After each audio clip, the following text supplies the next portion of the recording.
In this video, I will show you how to transfer Google Authenticator codes or how you can export your Google Authenticator code from your old phone to a new phone.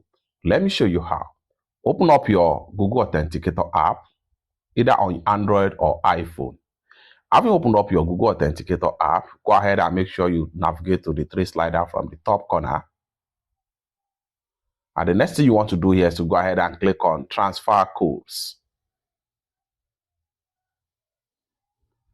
So here you go. Next thing you want to do is to go ahead and click on Export Codes.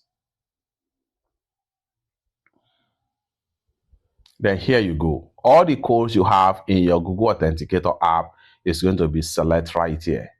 If you want to export everything, go ahead and click on Next. And a QR code like this is going to be created. Download the Google Authenticator app on your new device. Within the app, scan this QR code and you are done. It's that simple. For more useful tutorial, tips and tricks like this, consider to subscribe. Thank you so much for watching and I hope to see you in my next video. Bye for now.